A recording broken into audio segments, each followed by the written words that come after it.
Good afternoon. It's a beautiful day in Fort Worth, and we're pleased to welcome so many people who've chosen to spend the next hour with the Rotary Club of Fort Worth. Here to give our invocation today is Scott Hackler, pastor of New Riverside United Methodist Church. He will be followed by Wesley Gentle, president and executive director of Arts Fort Worth, playing our national anthem. Scott.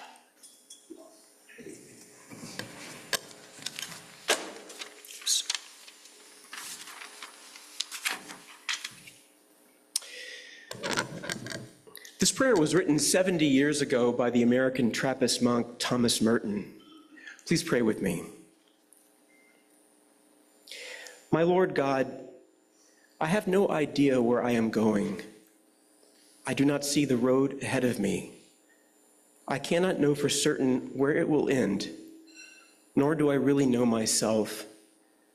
And the fact that I think I am following your will does not mean that I am actually doing so.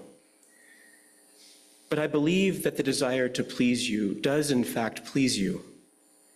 And I hope I have that desire in all that I am doing. I hope that I will never do anything apart from that desire. And I know that if I do this, you will lead me by the right road, though I may know nothing about it. Therefore, I will trust you always.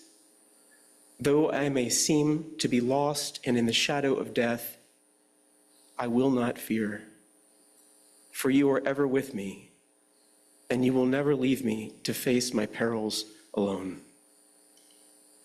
Amen.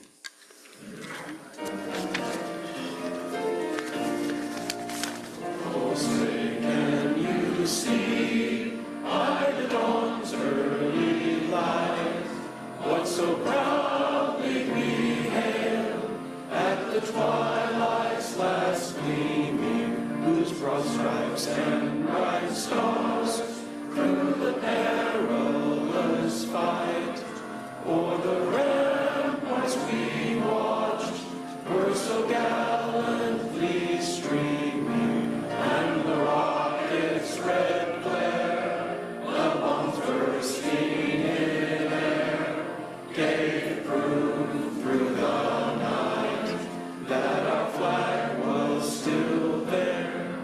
Oh, say does that star-spangled banner yet wave o'er the land of the free and the home of the brave? Thank you, Scott and Wesley. And here to welcome our guest is Becky Burton, current CEO, but counting the days toward retirement, of Girl Scouts of Texas, Oklahoma Plains. Becky? Thank you. We have numerous guests today, so as always, hold your applause until we're done. Our first guest is Heidi Angel, guest of Sue Christoph. Josh Gibbs, guest of Regina Fadden. Boniface Jacobs, guest of Ryan Terry. Kelly Shea, guest of Brendan Harrington. Chris Butler, guest of Charles Johnson. David Farrell, guest of Cheryl Harding. And we have numerous guests from the Cross Timbers Rotary Club, so I'll be calling their name. Charles Ambrosecki, Elizabeth Bednarski, Mindy Baumgartner, Jordan Drake, Virginia Harn, Bethany Hartung, Ray King, Yvonne Stewart, Leighton Woodall, Callan Melton, and Tina Malberg. Welcome, everyone. Thank you, Becky. We're always pleased to have a large contingent of Rotarians visiting and are very happy that the folks from Cross Timbers have joined us today. It's a tradition of the Rotary Club of Fort Worth to join together in saying Rotary's four-way test, a guideline for Rotarians worldwide. Please join me. Number 1, is it the truth? Number 2, is it fair to all concerned? Number 3, will it build goodwill and better friendships? And number 4, will it be beneficial to all concerned? Thank you. And for the next 3 minutes, we ask that you gently set aside the four-way test as Board Member Ed Macklin, insurance consultant, Champion Commercial Insurance, provides us with a lighthearted look at the news. Ed?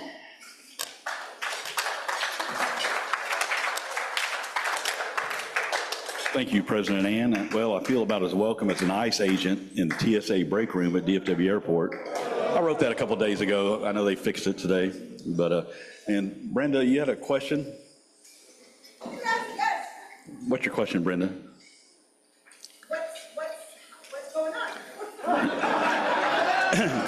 Brenda, I'm so glad you asked that. Let's see here.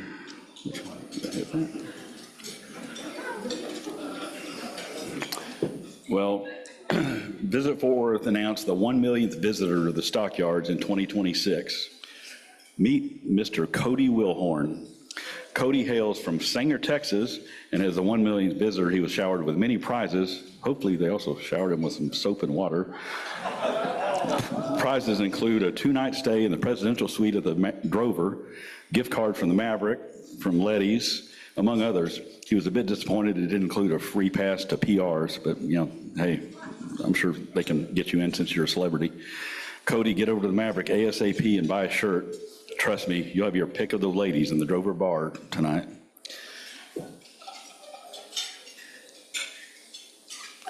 That's not news, that's just me from a few years ago. Yeah, there's another one, a little more trimmed up there. Anyway, go back to it. I would just leave that one up there. How about that? Anyway, back to the news. Dayton Weber, a 27-year-old quadruple amputee and professional cornhole player, I don't know how you do that, but has been arrested and accused of murder. I don't know how you murder somebody if you're a quadruple amputee, I guess with spitballs. Okay. At the Quick Trip today, I saw a guy putting $10 worth of gas in his F-150. Where does he think he's going? Across the street? It finally happened after decades. Beer is now cheaper than gas. The new safety slogan, just drink, don't drive.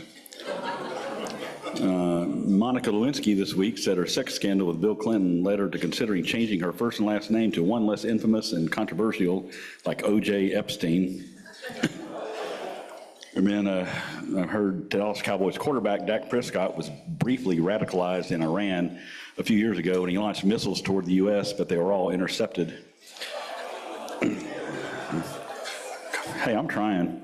In February, the 2026 Camel Beauty Show Festival in Al Musana, Oman, was disrupted after veterinarian inspectors discovered that 20 competitors have been subject to cosmetic procedures to enlarge their humps. These are camels.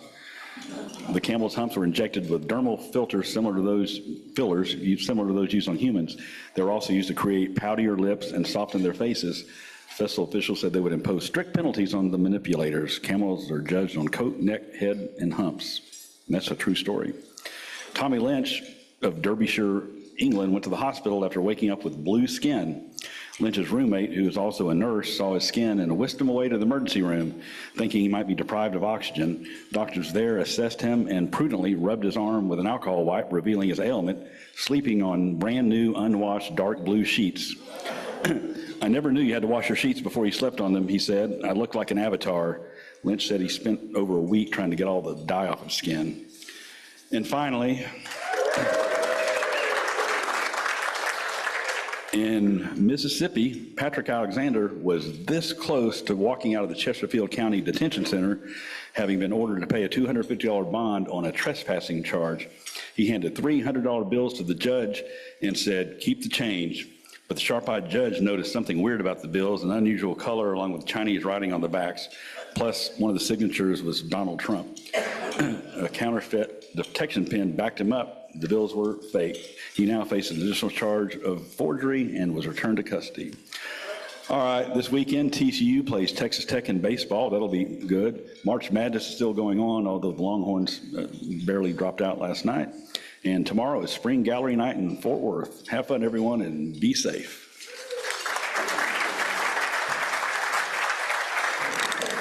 Thanks, Ed. And on a personal note, don't blame the sheets. Many of you have heard in the actual news that the state has appointed a new superintendent for Fort Worth ISD and a 9-member board of managers. It gives me great pride to show these Rotarians in the news, as 4 of the Fort Worth ISD Board of Managers are members of this club. Let's give a round of appreciation. That's right. To Past President Pete Guerin, Past President Courtney Lewis, RLK RMBA Chair Rosa Verdeja, and 4-way test chair Tennessee Walker as they embark on a huge volunteer job. Thank you all. And now it's my pleasure to present to you a committee spotlight with Kelly Louder and Greg Carter.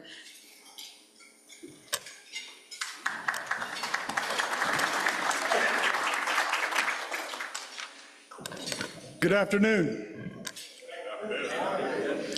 Kelly and I have been asked to share a quick update on the Community Service Committee. I've been on the Community Service Committee for nearly 7 years now, and over that time, the name has changed. It was Community Engagement, and then it was Community Outreach, and now it's Community Service. But one thing has stayed the same: community. Now, I love words. I like to consider myself an amateur etymologist, a word nerd. The word community comes from the Latin communitas, and that word has 2 parts, a prefix and a root. The prefix, com, means together, think .com. The root, munis, means service, duty, or gift. It's where we get municipal from. But in that root, munis, there's a very powerful nuance. It's not just a group together doing service. It implies a people bound together by what they do together. Bound together. That's interesting to me, and I've thought about it. And let me explain. In the many years I have been serving on this committee, I have seen professors sing songs and doctors paint faces. I have seen bankers pick up trash and politicians serve pizza. I have seen titans of industry feed the hungry and lawyers give their time freely. I've heard stories of survival and loss and charity and redemption. I've seen joy and pain and compassion and hope. I've seen people risk their very lives during a pandemic, during an ice storm, during a flood. I've laughed and I've wept and I've buried friends and come back together to press on. And in all of it, I've seen people bonded together. Friends, I've been from one side of this planet to the other, from Germany to Guatemala, from China to Argentina, from Toronto to Turkey. I've seen a lot. But I've never seen anything like this communitas. In the Greek, it's called koinonia. To us Christians, that means the sacred fellowship. So we invite you, come fellowship with us. Come bond with us. We don't care about your politics, religion, social standing, or status. And we don't need leaders. We need servants. Servants who care, bring a cause forward, and spearhead it. And we don't care what it is. Clean water, education, moms, kids, socks, foods, running, biking, planting flowers. It doesn't matter what it is, because it doesn't really matter what we do. It's in the doing that we find the meaning of community. Kelly, will you tell us more? I will. Thank you, Greg. Yeah, this is a great opportunity for us to share not only what we do as a committee from a service standpoint, but we happen to have a lot of fun too. So we really do welcome anyone to join and participate. Wanted to give you all just a glimpse of some of the projects that we've done over, if you can swing back to the previous slide, Ryan, thank you. So these are some of the projects that we've done over the last year. The Christmas event that we do for We Care for the Boys and Girls Club of Fort Worth is a great event every year for us. You can see a couple of those shots. It's a really meaningful opportunity to help kids across our city. And then we have a couple other events. We do the Cowtown Marathon 5K, just the 5K. So you can see one of our shots from that event. And then finally down in the bottom right, we had an opportunity a couple of weeks ago to volunteer at the Center for Transforming Lives. It was an amazing event. It'll definitely be on our rotation in the future. Really appreciate Corey Harris and the team there hosting us. And then if you'll flip to the next slide for me. So what's up next? Here are some opportunities for you all to get involved. On April 18th, we have the Trinity River Trash Bash. And so if you're free on a Saturday morning, it's always a fun couple of hours to get out there, socialize, and make a difference in our community. So please reach out to Russell Jacobson or myself or Greg, and we can help get you information. But it's 8 to 10 a.m. We have breakfast burritos. We have coffee available, water available. You know, throw on your jeans and your tennis shoes and come spend a couple of hours picking up trash with us. And then following that, we'll be doing another event at the Tarrant Food Bank. So more information to come. We don't have the date secured on that, but look for that in the news in the future. So thank you all. We welcome any new members and any questions that you have as much as you want to participate. Thank you.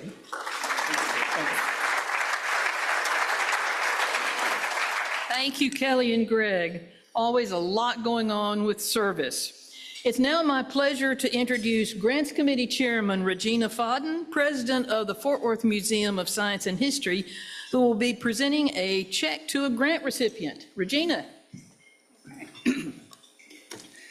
Good afternoon, everyone, and it is my pleasure and privilege to give the final check of the fall grant season to the Community Storehouse. So just tell you a little bit about Community Storehouse. It supports low-income families across Tarrant County with food, household essentials, and educational assistance. Rising demand has placed pressure on their daily operations, and without adequate operating funds, they risk being unable to maintain the staff, facilities, and resources needed to meet growing community needs. The project that we are funding focuses on sustaining their operational capacity so they can continue delivering essential programs effectively and reliably. Support from the club will help ensure families receive nutritious food and critical resources. Volunteers are well coordinated and the services remain strong. With this operating support, Community Storehouse will continue providing, I'm repeating myself, excuse me, basic household items and educational resources to more than 45,000 individuals each year. Stable operations enable the team to deliver timely support, especially during periods of heightened need. Long-term benefits include improved family health, greater access to necessities in a stronger, more resilient community. And so here to accept the check is, Katie Johnson, who is the CEO, and Erin McKinley, Director of Development.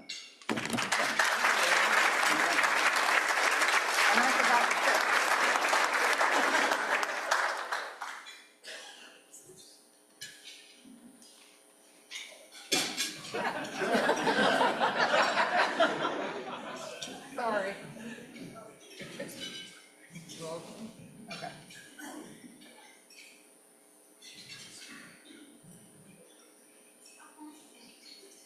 Thank you. Thank you, Regina, and congratulations to Community Storehouse. Best wishes on your project.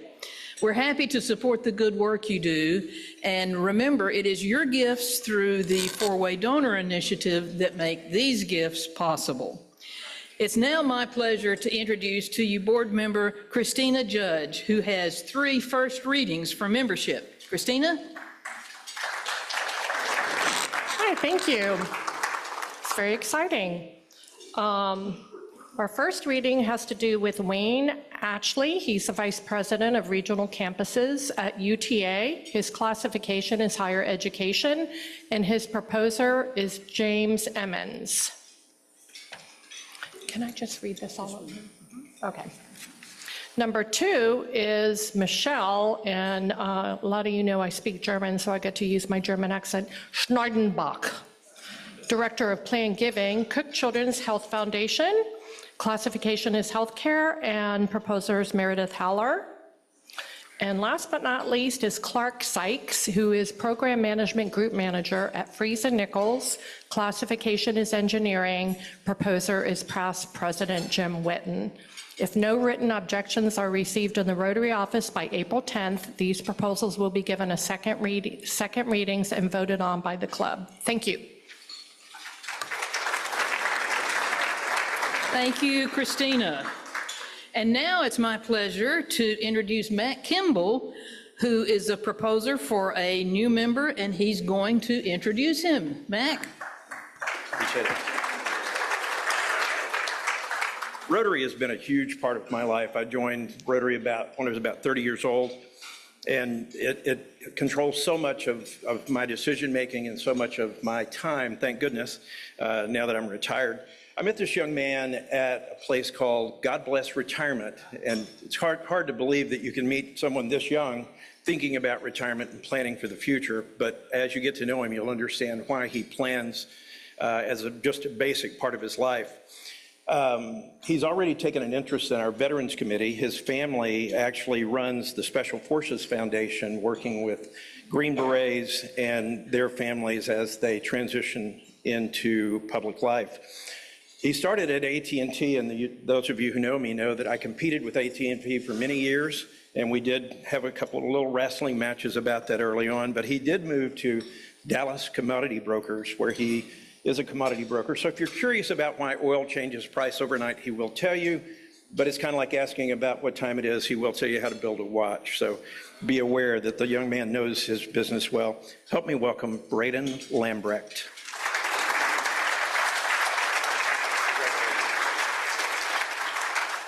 It's a pleasure to be in this position. This is actually my 3rd time moving back to Fort Worth, so I like to think that's going to be the last time. After a stint at TCU, which is best school on earth, I have to give that disclaimer.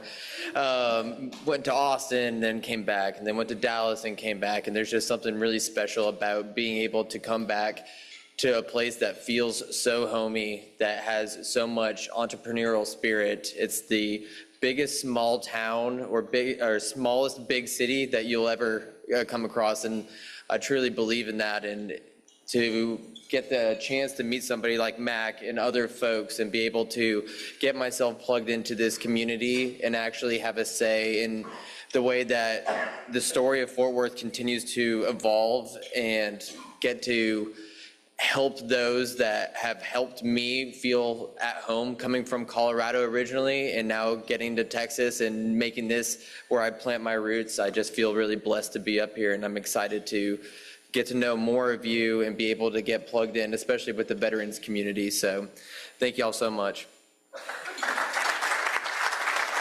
Thank you, Brady. We're glad you're here. Likewise, thank you. Oh, wait.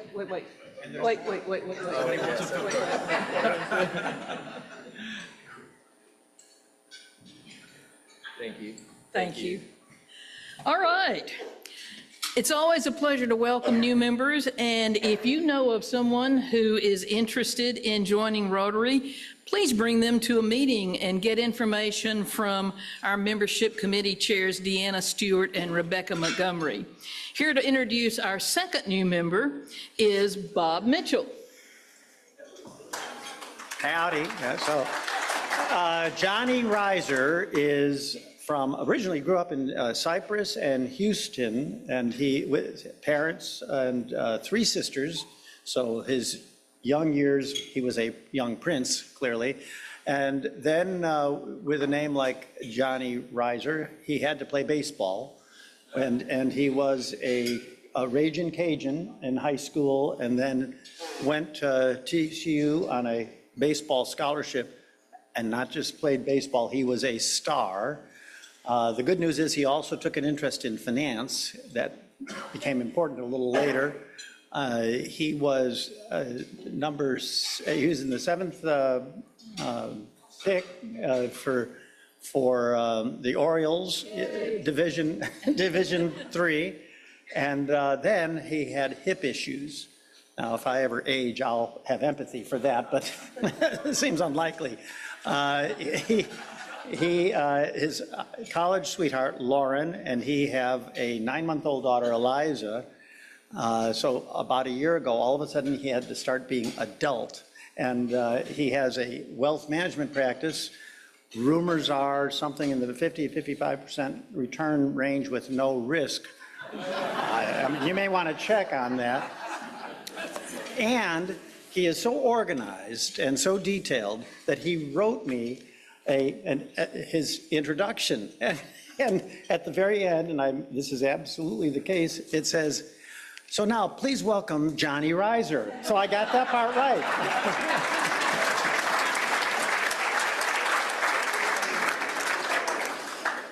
Thank you all so much for having me, and thank you, Bob, for that introduction. So I'm just super grateful to be in this room around like-minded individuals. And one of the bigger reasons I wanted to join Rotary is because a lot of these people, a lot of y'all, understand the importance of being able to give back to the community and how important it is to just grow and develop Fort Worth as a whole and make the world just a better place. But as Bob talked about a little bit, my whole life I spent playing baseball, and I would dedicate 20 years of my life to being great at what I did. AAA came and had a hip injury, had to call it quits, so retired and had to look at other opportunities. So one of the biggest lessons that taught me is you always have plans in place, but life's going to throw you curveballs. You never know what's going to come. So being able to just be proactive, be intentional, and just be on top of what kind of your mindset needs to be. But I think the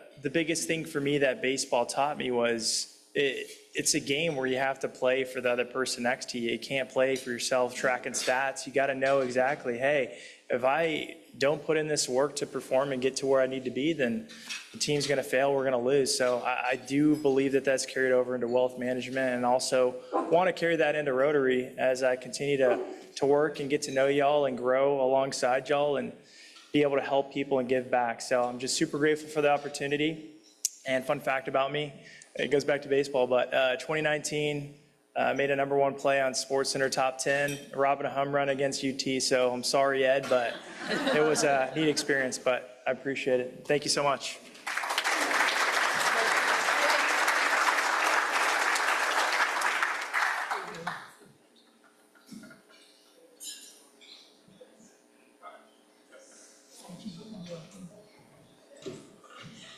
We're so glad to have both Braden and Johnny. And now for the main event. Here to introduce our speaker is past President Kirk Driver, retired Captain, Fort Worth Police Department. Kirk. Thank you very much, President Ann. Pardon me. So, January 2024, I left the traffic division where I ran that unit, and I moved over to the Violent Crime Initiative.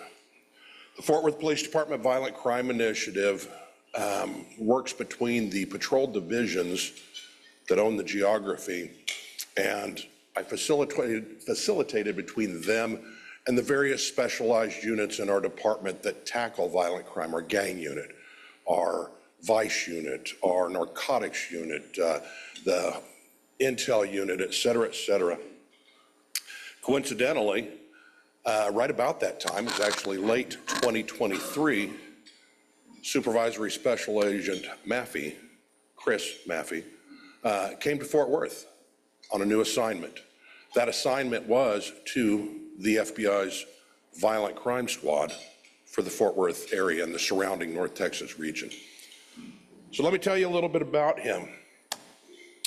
Supervisory Special Agent, or I'll just call him Agent Maffey, graduated from Southeast University, Florida, where he was a member of the basketball team, the Heat, and star player. And as he said, what would you say, given my size and my physical limitations or athletic limitations, I did awesome. 2008, Hillsborough County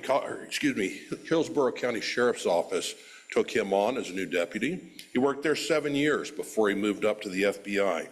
First assignment was Phoenix, where he was on the violent crime team there, and then later moved over to the Global Counterintelligence Office, fighting Russian, Iranian, and Cuban influence in our country and the threats that they pose. 2022, Chris went to the Washington, D.C. office for the Office of Congressional Affairs. He was the FBI liaison to that, over the House Judiciary and Oversight Committees. And you might want to catch him after the program and ask him a little more about that. He said that was probably the most colorful assignment that he's had. Is that correct? Yeah. And again, as I stated earlier, in late 2023, Chris came to Fort Worth to head up their violent crime squad. Y'all, please help me welcome Chris Maffey to the stage, please, for your program.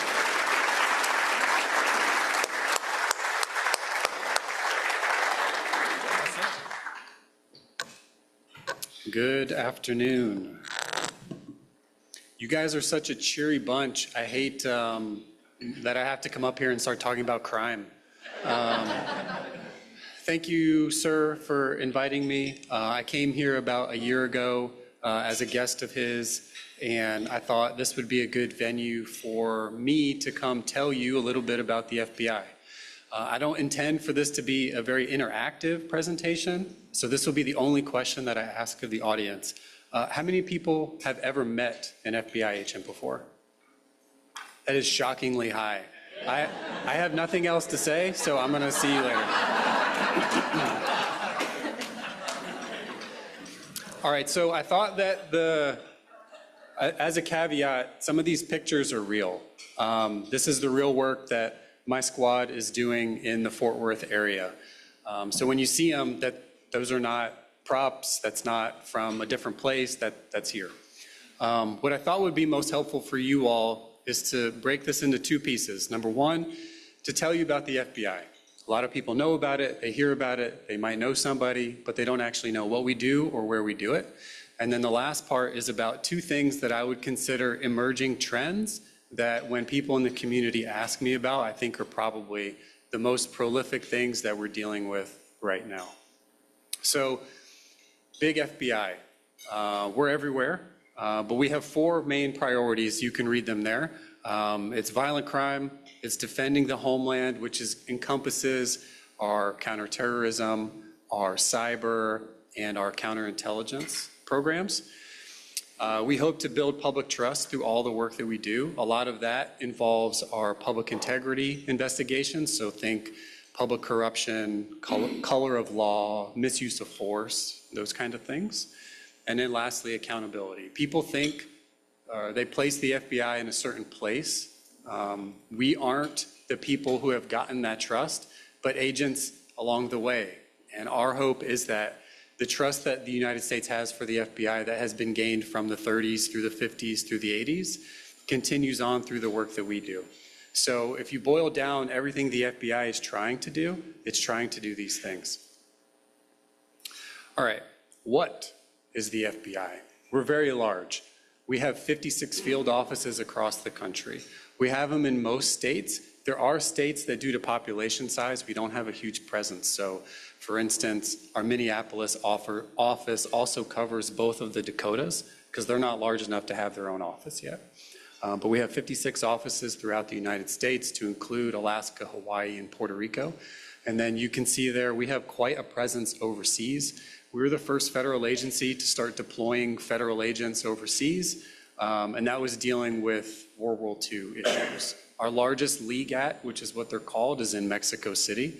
And I think for obvious reasons, we have a huge presence there due to its proximity and some of the issues that they have.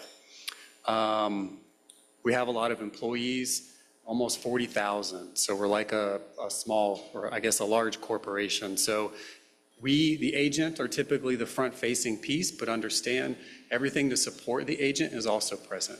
Fleet management, human resources, we employ electricians, plumbers, builders. We have the whole infrastructure in-house. And then the list on the bottom is typically the things that we work on. If you could boil down everything the FBI does, that's it.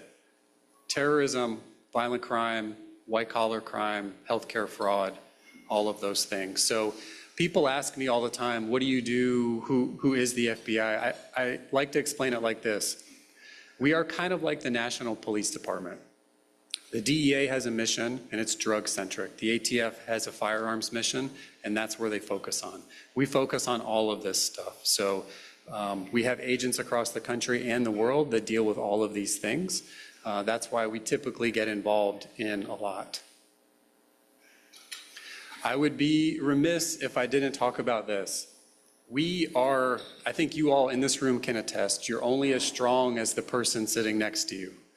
We have such limited capabilities because we're federal agents.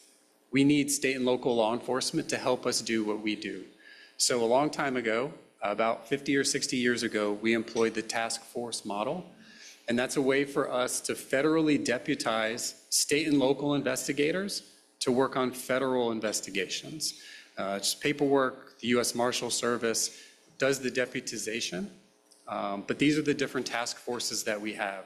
They're all focused on different things. So we have the most famous and the oldest is the JTTF, but the ones that are catching a lot of steam these days are your violent crime and safe streets, which are gang.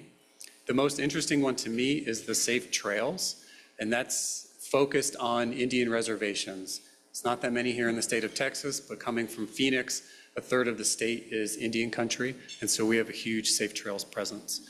And then we have all the other ones that you can read. So Dallas. FBI Dallas is huge. Obviously, the state of Texas is huge. So our field office by land mass is larger than many other states. So FBI Dallas covers all of North Texas. So on that map, anything with color that's not gray or black is covered by our office. We have a main office in Dallas, and that's where our executives sit. And then we have what are called resident agencies, and you can think of them as satellite offices. We have one in Fort Worth, which is where I sit, and it's about 1 block that way. And then we have one in Frisco. That encompasses most of the Metroplex. And then that whole list is where we have agents throughout the state. We have a large presence in West Texas and Lubbock and Amarillo, and then East and Tyler as well. But every one of those cities, we have FBI personnel and task force officers that address the crime in those communities, because although some things are prevalent everywhere, some things are very particular, and so they work on the things that affect their community. Fort Worth. I wanted to highlight this because that's where we are today. So we sit right down the road. There are 4 squads in Fort Worth. I'm one of 4 supervisors there. We have a terrorism group, a violent crime group. We have a complex financial crime, so your public corruption, healthcare fraud, your other large-scale embezzlements and things like that, and then global counterintelligence. And then we cover all of those counties. So we have quite a big footprint. Obviously, Tarrant County is the largest. Most of our work is here. We do quite a bit in Parker and Johnson as well. And then as the population declines in the smaller counties, we typically see less work, but we're still out there nonetheless. All right, so this is the first of the 2 things that I kind of wanted to highlight for you. We, in the FBI, we get a lot of what we call threats to life. This is a term that's now used pretty universally amongst law enforcement, and it is exactly what it is. It's not, doesn't mean something special. There's been a threat to a life. And we get them through our national tip line. There's a link and phone number at the back if you're interested. But in essence, somebody in the United States calls the FBI. We have intake, which is similar to a local police dispatch. They sit in West Virginia. They intake the information, and then they route it to whatever office it belongs to. So we get a ton of them here. As you know, North Texas has a huge population, so just by nature, we get a lot of this information. My squad here in Fort Worth gets the most of any squad in North Texas, so we deal with this a ton. We work with DPS very regularly. We work with Fort Worth's Homeland Security Unit almost daily, because these are the type of thing that we can't take for granted, because we don't know, even though it's a threat, whether that person really intends to carry it out. Let's see here. So just some figures for you at the bottom.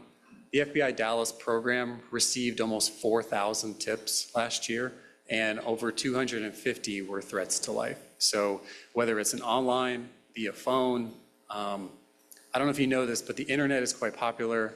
People talk a lot on there, and they make a lot of threats. I would refer to them as a keyboard warrior, but we don't know if that person is actually going to do something. And there have been a lot of instances in the past where people who do talk a lot online actually do something. So we don't have the luxury to just say, they're just talking, we can ignore it. We have to action, or at least try to action, all of them. So it's a huge effort on law enforcement's part. So I want to talk about partnerships with this, because you would be surprised. People think the FBI can do everything. We cannot. There are a lot of instances where we can't. One of the biggest one is with juveniles. The federal judicial system is not set up for kids. We primarily focus on adults, and we arrest adults. We don't have federal detention centers for kids. We typically don't charge them. That's a long-standing government thing. But a lot of the threats that we get are juvenile-based. They're either juvenile to juvenile based on a school issue, or they're juvenile to adult. And so we have a real hard time addressing them, which is why we work so much with other partners like DPS, Fort Worth, Arlington, and a lot of the agencies in the mid-cities.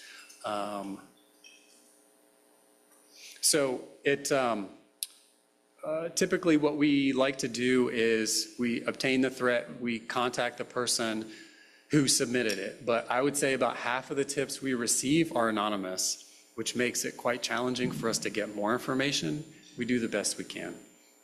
Something I want to highlight, and I really hate to do this because the mood is always so good in here, so I don't want to bring it down, but there are a depressingly high amount of school shooting threats these days, and that's something that we particularly have to take seriously, because again, a lot of kids in the past have talked about doing that stuff. They didn't get taken seriously, and then they commit an act of violence. So we work with a lot of agencies, but there's one particular example that I wanted to highlight that I would consider successful. In 2024, our Washington, D.C. office called me and said, we have a threat that we were working on because we thought the person was here, but we've identified them and they live in your area, and so we're going to send it to you. That's part of the benefit of the connectivity of the FBI, is that because we're everywhere, we can just pass things on. And it's not like we have to Google who works in this area. They can just call me direct. So we went out that day, we knocked on the door of the house, and we contacted the then juvenile and parents and had a conversation. And it turns out that he was the one making the post. He was very upset, very angry, and he was planning on committing a school shooting. And the only thing he didn't have was a firearm. He had the school he wanted to do it. He had the people he wanted to shoot. He had his general plan of the day, but he didn't have a firearm. But what he did have is he had a new job, and the sole purpose of getting the job was to pay for a firearm. So we went out there with the local police department, which in this case was North Richland Hills PD, made contact with them. Because of the age, again, we had an inability to really address it by charging him, but North Richland PD, they had no problem. So they charged him. We stayed engaged with the case. We did a ton of search warrants. We offered the whole services that the FBI has, and that young man took his case to trial. And he went and he lost. He did not get a prison sentence, which I don't think is unusual because they don't often sentence juveniles to prison, or for not doing something, right? His crime was words, and it's rare that someone goes to prison for that. So thankfully, in this case, the judge gave him a very long term of probation with a very strict set of supervision circumstances. So we're hopeful that that engagement with law enforcement is enough to kind of pull him off of that track. But if it's not, then the judicial service will deal with him. But it's just an example of day to day. And by the way, again, all those pictures are real. The FBI has something called BTAC, and I just want to briefly go over this. Traditionally, we look at threats as saying, I can't do anything until I know about it, and then even if I do, I don't know if I can do anything. We've kind of flipped it on its head since the Parkland school shooting in Florida, and we've said, I think we can stop some of these, not all of them, but some of these, and if we can stop one, it's worth the effort. So FBI Quantico, our BAU, who you would probably know through TV as profilers, they're the ones doing this work. And we interview previous school shooters and we interview victims and families. And we've come up with some what we would consider tips and tricks or methods of addressing these before they become an issue. So we do all of these things here locally. We offer these services to any local agency that asks for them if they have a particular issue. And I can tell you in my 2 years here, we probably have a juvenile about once every quarter that would require some of this work. Again, it's depressingly a lot of this work, but we have been successful here in interdicting some of these kids, getting their parents more aware, and just having the whole, it's not just a law enforcement effort, it's a whole community effort. So the school gets on board, social services gets on board, law enforcement gets on board, because if there's anything you can take away from my conversation is you can't arrest your way out of a problem, especially when someone is 13. This is not in the PowerPoint, but we just went out earlier in the week and addressed one of these with a 10-year-old. So there are, if you have children, make sure you're keeping up with them and what they're doing online. Okay, this is the last of what I would call a trend. So if you haven't heard of sextortion or financially motivated sextortion, it is out of control. You can read that, I won't read it off the screen, but in essence, kids are going online. This is usually targeting young males, probably between the ages of 13 and 16. And they're meeting people online, and they are basically sending them naked pictures of themselves because they think that person is someone else. And shocking, it's not. So then that person says, hey, I have your naked photos. I'm going to post them everywhere unless you give me money. And a lot of these kids don't have the resources to do it, so they become scared, withdrawn, and they start having behavioral issues.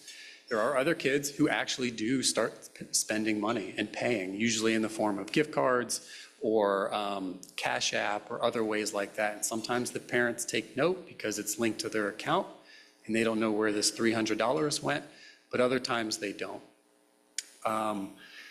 I get on my squad here in Fort Worth, just to show you the scale, I probably get 2 of these a week somewhere here in just my 8-county area. So if you extrapolate that out for the rest of the country, it's, I don't want to be overblown, but it is quite the issue. So this is a little bit of the process because I'm sure there are people in here who are parents, and so I just wanted to make you aware. So typically they start engaging with someone online. They don't know who they are, but they are naive, they're 15, and they're believing the person. They send photos, and then the extortion starts. Sometimes the suspect does follow through with it. We have had release of information to peers. We've had release of information and photos to schools. So a lot of times when this happens, the kid ends up leaving the school and going somewhere else because it's just too much for them or their family to deal with to continue to go there. And it's just a cycle. And if they don't get anything from the kid, they'll find another. I just wanted to highlight this. These are a little dated. You can see the dates on top, but nonetheless, the problem persists. Most of these are very hard to solve because almost all of the suspects live overseas. There is a huge issue with this coming out of Nigeria, and the FBI has spent a ton of resources with the Nigerian government to help with this. We've added more agents to Nigeria. Our previous FBI director was the first FBI director to ever go to Nigeria, and the purpose was to deal with scams and sextortion, because so many of our cases, we get the information, excuse me, we do some research on the phone number and it comes back to Nigeria. I can't do very much with that sitting in Fort Worth, but we do send all of that information to FBI in Nigeria, and then it gets to the Nigerians. The most troubling part of this is the third box or the one in yellow. There are suicides associated with this because a young person typically does not know how to deal with the shame or the embarrassment that comes with this.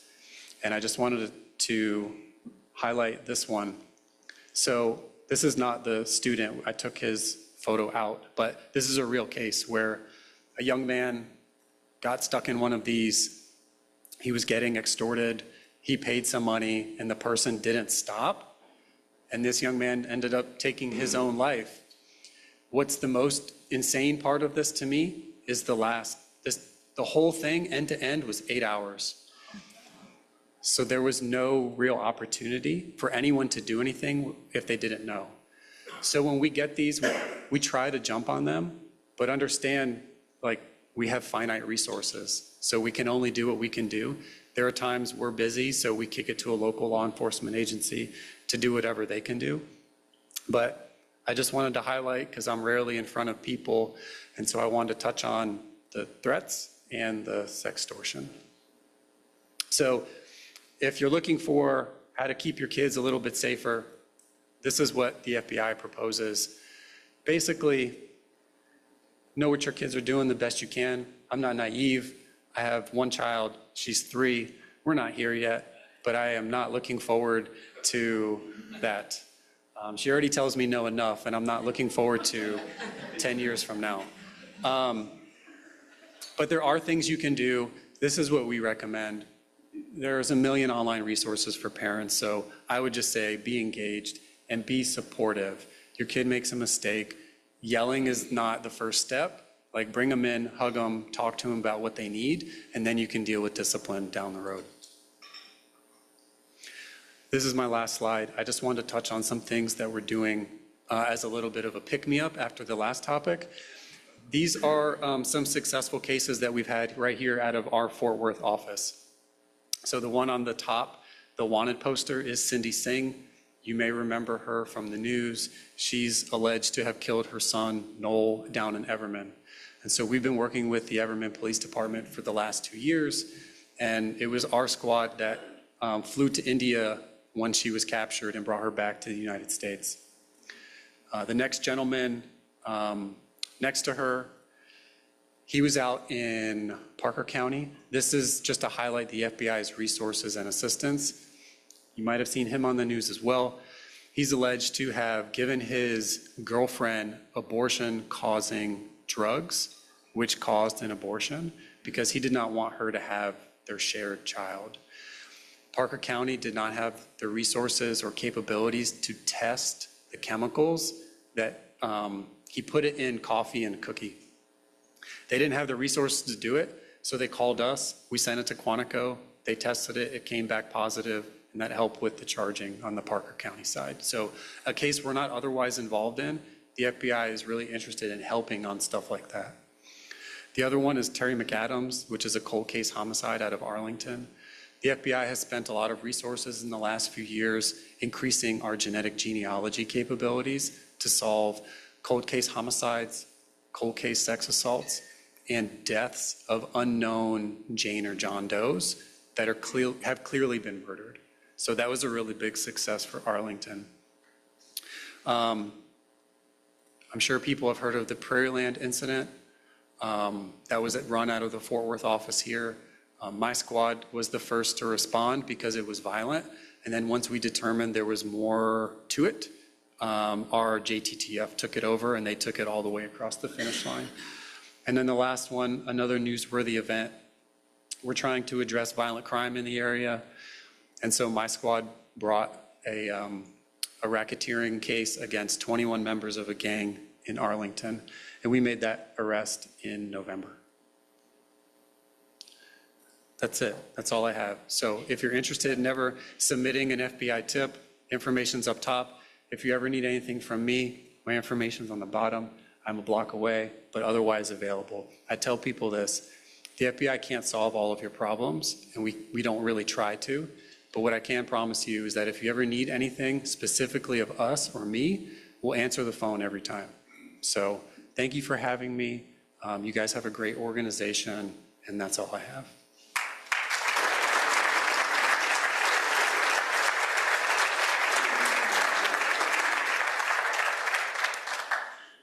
Chris, we're very honored to have you here, and it's the tradition of the Rotary Club of Fort Worth. We made a contribution in your honor to Rotary's Polio Plus program. Thank you. For almost 40 years, Rotary International has worked to eradicate polio, providing over 3 billion immunizations to children around the world. We appreciate so much what you do and you sharing that information with us today. Thanks.